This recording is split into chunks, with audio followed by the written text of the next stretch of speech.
الرجيم بسم الله الرحمن الرحيم اللهم صل على محمد وعلى آل محمد كما صليت على إبراهيم وعلى آل إبراهيم إنك حميد مجيد اللهم بارك على محمد وعلى آل محمد كما باركت على إبراهيم وعلى آل إبراهيم إنك حميد مجيد۔ شروع اللہ کے نام سے جو بڑا مہربان نہایت رحم والا ہے۔ والذین هم لأمانتهم وعهدهم راعون والذین هم على صلواتهم يحافظون أولئك هم الوارثون الذين يرثون الفردوس هم فيها خالدون ولقد خلقنا الإنسان من صلة من طين ثم جعلناه نطفة في قرار مكين ثم خلقنا النطفة علقة فخلقنا العلقة مضغة فخلقنا مضغة غذاء فكسونا العظام لها ثم أنشأناه خلقا آخر فتبارك الله أحسن الخالقين۔ صدق اللہ العظیم وإياكم الذکر القرآن الحکیم۔ اب آگے سورہ مومنین کی آیت کی ترجمہ تفسیر ہو رہی، ملاحظہ فرمائیں کہ اللہ تعالیٰ نے آگے کیا فرمائے مومنوں کی خاصیت، جس میں اللہ تعالیٰ نے یہ فرمایا ہے جو اپنی امانت اور وعدے کی حفاظت کرنے والے ہیں، جو ان کو امانت دی گئی ہے اس کا اور وعدے دونوں کے دونوں چیز کو وہ حفاظت کرنے والے ہیں۔ یعنی کہ امانت سے مراد مطبوعہ ڈیوٹی کی ادائیگی، روزدارانہ باتوں اور مالی امانتوں کی حفاظت۔ اگر کسی نے کسی کو مال دیا ہے رکھنے کے لیے تو اس کی امانت ہے وہ، اور اس کی امانت کی حفاظت کرتے ہیں وہ، اور رعایت عہد میں اللہ سے کیے ہوئے میثاق اور بندوں سے کیے عہد و پیمانہ دونوں شامل ہیں۔ اور عہد اللہ سے بھی جو کیا ہے، کیونکہ اللہ تبارک تعالیٰ نے کیا کیا تھا جب ساری ارواحیں کو جمع کیا تھا اور کہا تھا الست بربکم، کیا میں تمہارا رب نہیں ہوں؟ تو سب نے کیا جواب دیا تھا؟ قالوا بلا، سب ارواحیں نے کہا تھا بے شک آپ میرے رب ہیں۔ تو یہ اللہ نے وعدہ لیا ہے، سارے جتنے بھی ارواحیں ہیں، جتنی بھی روحیں ہیں، سب سے اللہ تعالیٰ نے وعدہ لیا ہے، اور سب نے یہ کہا کہ بے شک آپ ہی میرے رب ہیں۔ لیکن اللہ تعالیٰ فرماتا ہے دنیا میں کہ آ کر کے وہ بدل گئے، لیکن آ کر کے انسان دنیا میں بدل گیا اور طرح طرح کے لوگوں کو اپنا رب بنا لیا۔ کسی نے سورج کو بنا لیا، کسی نے بتوں کو بنا لیا، کسی نے کسی کو بنا لیا، کسی نے دولت کو بنا لیا، ہر نے اپنا اپنا رب بنا لیا، اپنے اپنے خدا بنا لیے۔ تو اسی لیے اللہ تعالیٰ فرما رہا ہے یہاں پہ دونوں وعدہ ہے، وعدہ ایک تو دنیاوی انسانوں سے انسان کا وعدہ، دوسرا اللہ سے جو وعدہ ہے وہ کی حفاظت کرنے والے ہیں، جو اپنی نمازوں کی نگہبانی کرتے ہیں، جو اپنی نمازوں کی کیا کرتے ہیں؟ نگہبانی کرتے ہیں۔ آخر میں پھر نمازوں کی حفاظت کو فلاح کے لیے ضروری قرار دیا۔ نماز کو اپنے وقتوں پہ پڑھنا، اس کی نگہبانی کرنا، جو اللہ تعالیٰ کے نبی صلی اللہ علیہ وسلم نے وقت کو بتایا ہے کہ اس وقتوں میں پڑھنا ہے، جو اللہ نے بتایا ہے اس کے حساب سے پڑھنا ہے، ٹھیک ہے۔ اس کا معنی نمازوں کی نگہبانی کرتے ہیں، مطلب کہ نمازوں کو وقت پہ پڑھتے ہیں، اپنے وقتوں پہ پڑھتے ہیں، نمازوں کو خشوع خضوع سے پڑھتے ہیں۔ پہلے بھی آتا ہے خشوع خضوع کی بات۔ یہی وارث ہیں جو فردوس کے وارث ہوں گے، جہاں وہ ہمیشہ رہیں گے۔ اب یہ جو خوبیاں جو اللہ تبارک تعالیٰ نے بتایا وہ پھر سے میں دہرا دیتا ہوں، وہ کیا کیا خوبیاں ہیں کہ قد افلح المومنون، کامیاب ہو گئے مومنین، ایمان والے۔ کون لوگ؟ جو الذین هم فی صلاتهم خاشعون، جو اپنی نمازوں میں خشوع کرتے ہیں۔ والذین هم اللغو معرضون، جو لغوبات سے منہ موڑ لیتے ہیں، جو زکوٰۃ ادا کرنے والے ہیں، جو اپنی شرمگاہوں کی حفاظت کرنے والے ہیں، ٹھیک ہے۔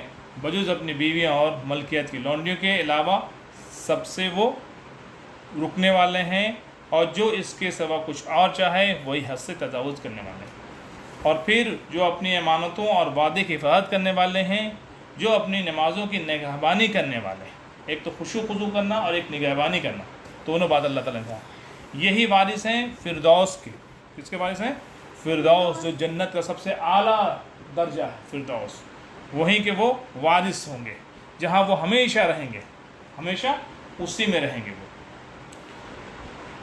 ان صفات مذکورہ کے حامل مومن ہی فلاح یاب ہوں گے، جو جنت کے وارث یعنی حقدار ہوں گے۔ جنت بھی جنت الفردوس، جو جنت کا اعلیٰ حصہ ہے، جہاں سے جنت کی نہر جاری ہوتی ہے۔ صحیح بخاری کتاب الجہاد، اس میں بتایا گیا کہ وہ جنت فردوس وہ ہے جہاں سے نہریں جاری ہوتی ہیں، سب سے اعلیٰ درجے۔ پھر اللہ تعالیٰ نے اب انسان کا حقیقت بتایا ہے، وَلَقَدْ خَلَقْنَا الْإِنسَانَ مِنْ صُلَةٍ مِنْ طِينٍ، یقیناً ہم نے انسان کو مٹی کے جوہر سے پیدا کیا۔ مٹی سے پیدا کرنے کا مطلب ابو بشر حضرت آدم علیہ السلام کی مٹی سے پیدائش ہے۔ حضرت آدم علیہ السلام کو مٹی سے پیدا کیا گیا، جو سب سے پہلے انسان ہے، جو اور ہے پیدائش ہے، یا انسان جو خوراک بھی کھاتا ہے وہ سب مٹی سے ہی پیدا ہوتی ہے۔ ہم لوگ جو بھی کھانا کھاتے ہیں، چاول، دال، گیہوں، چنا، یہ سب کے سب کس چیز سے بنتی ہے؟ پیدا کہاں سے ہوتی ہے؟ کھیتوں سے۔ کھیت کس چیز کا ہوتا ہے؟ مٹی سے۔ تو انسان کی خوراک کس چیز سے بنتی ہے؟ مٹی سے۔ تو یہ اور اس کی جڑی بوٹیاں جو ہوتی ہیں وہ بھی مٹی سے، یعنی اناج سے لے کر کے اس کا علاج دونوں کو دونوں مٹی سے ہو رہا۔ تو یہ اس لیے یہ بھی مٹی کا، اس سے بھی مصر ملتا ہے۔ اس اعتبار سے اس نطفے کی اصل جو خلقت انسانی کے باعث بنتا ہے مٹی ہی ہے۔ پھر اسے نطفہ بنا کر محفوظ جگہ میں قرار دیا۔ پھر انسان کو دوسرا طریقہ اللہ بتایا نطفہ سے، لیکن نطفہ کا بھی جو بیس ہے وہ مٹی کا ہی ہے، جو کہ خوراک کھا کے ہی انسان وہ توانائی آتی ہے، وہ طاقت آتی ہے، جس سے وہ نطفہ پر تیار ہوتا ہے۔ اور پھر وہ اللہ نے فرمایا کہ پھر اسے نطفہ بنا کر محفوظ جگہ میں قرار دیتے ہیں۔ مادر رحم جو یوٹرس ہوتے ہیں، اس میں 3 جھلیوں کے بیچ کے اندر بچہ رہتا ہے محفوظ طریقے سے۔ جو مادر رحم میں جہاں 9 مہینے بچہ بڑی حفاظت سے رہتا ہے اور پرورش پاتا ہے، یہ اللہ کی قدرت ہے کہ اس نے پرورش جو بچہ پاتا ہے 9 مہینے تک ماں کے پیٹ میں جو رہتا ہے 3 جھلیوں کے اندر رہتا ہے۔ یہ ہے اللہ کی قدرت۔ پھر نطفے کو اب اللہ تعالیٰ بتا رہے ہیں کہ ہم کیسے کیسے الگ الگ طریقے سے انسان کا انیشیٹ کیا ہے، یعنی انسان کو مادر رحم میں یعنی یوٹرس میں کس طرح سے ڈیولپمنٹ ہوا ہے، جو اب سائنس اس کو ریسرچ کر کے اب بتائی۔ یہ اللہ نے پہلے ہی قرآن میں یعنی 1450 برس لگ بھگ پہلے ہی اللہ نے قرآن کے ذریعے نبی صلی اللہ علیہ وسلم کو بتا دیا۔ پھر نطفہ کو ہم نے جمع ہوا خون بنا دیا، پھر وہ چینج نیکسٹ ہوا جمع ہوا خون، پھر اس خون کے لوتھڑے، پھر گوشت کی شکل لیا، لوتھڑا کی شکل، لوتھڑے کو پھر گوشت کا ٹکڑا کر دیا، پھر لوتھڑا جو تھا وہ گوشت کا ٹکڑا کر دیا، پھر گوشت کے ٹکڑے کو ہڈیاں بنا دی، پھر گوشت کو کیا کیا کہ ہڈی بنا دیا، پھر ہڈیوں کو ہم نے گوشت پہنا دیا۔ اب دیکھیں اللہ کی قدرت کہ پہلے گوشت بنایا، پھر گوشت میں سے ہڈی بنایا، کیونکہ صرف اگر گوشت کا کوئی انسان ہوتا تو کسی کام کا نہ ہوتا، نہ وہ کھڑا رہتا، نہ وہ چلتا، نہ وہ پھرتا، کیونکہ بغیر بون کے، بغیر ہڈی کے سختی تو آ ہی نہیں سکتی ہے۔ جیسے پیر میں آدمی کے موٹی موٹی بون ہے، ہاتھوں میں بون ہے، جسم میں ہے، تو وہ اس کا ایک اسٹرکچر بنتا ہے، ایک ڈھانچہ بنتا ہے۔ اگر وہ نہیں ہوتا، صرف گوشت ہوتا تو پھر اس سے وہ چیز اس میں آ ہی نہیں پاتی، وہ انسان آج جیسا چل رہا پھر ہر کام کرتا ہوا نہیں کر پاتا، وہ ایک ہی جگہ بیٹھا رہتا۔ گوشت پہنایا اور پھر کیا کیا، ہڈی کو بنایا اسی گوشت سے، اور پھر گوشت پہنا دیا، گوشت کو ہڈی پہ پہنایا، کیونکہ صرف ہڈی ہی ہڈی رہے گا تو بھی اسکیلٹن کیسا برا لگتا ہے، چل تو پھرے گا لیکن برا کیسا لگے گا، کوئی اس میں اٹریکشن نہیں ہوگا، کوئی اس میں توانائی نہیں ہوگی، گوشت۔ ہاں، پھر ہڈیوں کو ہم نے گوشت بنا دیا، ٹھیک ہے نا۔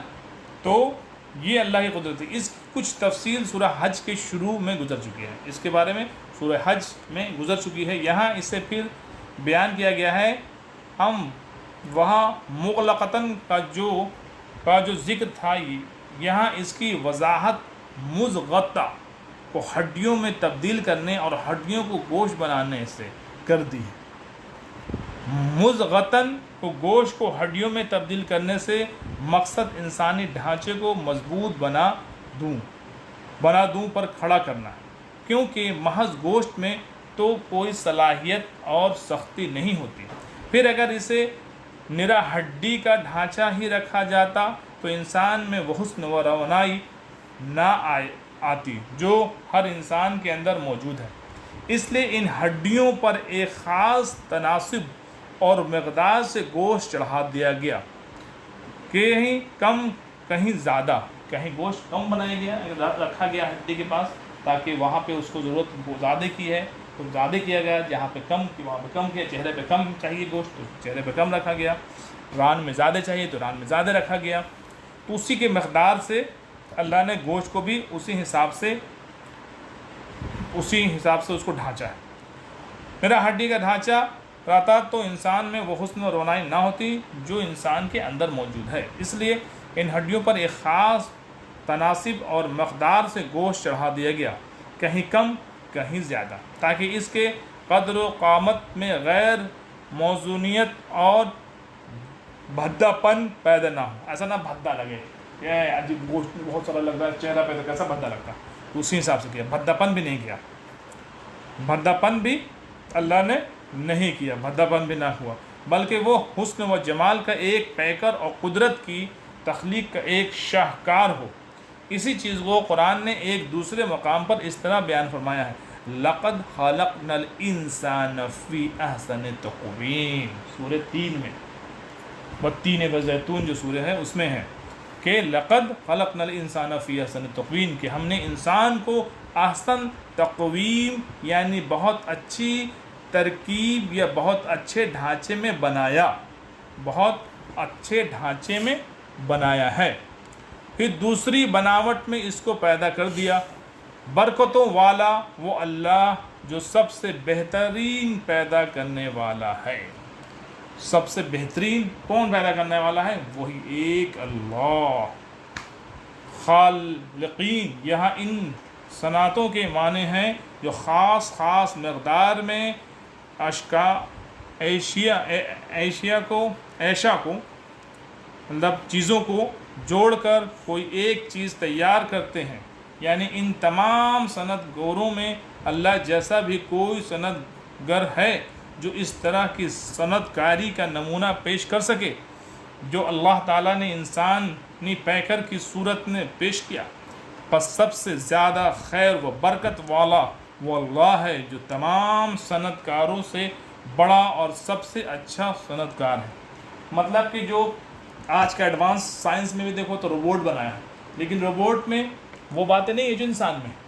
انسان میں وہ چیزیں ہیں کہ نر بھی ہے مادہ بھی ہے، نر بچہ نہیں دیتا ہے، مادہ بچہ دیتی ہے، مادہ میں دودھ کا مادہ لگ گیا جو اپنے بچے کو پلائے، روبوٹ میں ایک ٹائم فکس کر دیا گیا، ایک سسٹم بنا دیا سافٹ ویئر، اس سے وہ کام کرے گا، اس کے بعد وہ کام نہیں کرے گا۔ لیکن انسان کو اللہ نے سوچ سمجھنے کی طاقت دیا، وہ سوچتا ہے، سمجھتا ہے، تھنکنگ کرتا ہے، یہ تھنکنگ پاور اس میں ہے۔ اور یہ سب سے بڑی بات ہے کہ ریپروڈکشن پاور اس میں اللہ نے دیا کہ ایک سے دوسرا وہ پیدا کرتا ہے۔ اللہ تعالیٰ سننے والے عمل کرنے کی توفیق عطا فرمائے۔ صدق اللہ العظیم و ایاکم ذکر القرآن الحکیم۔ صلی اللہ علیہ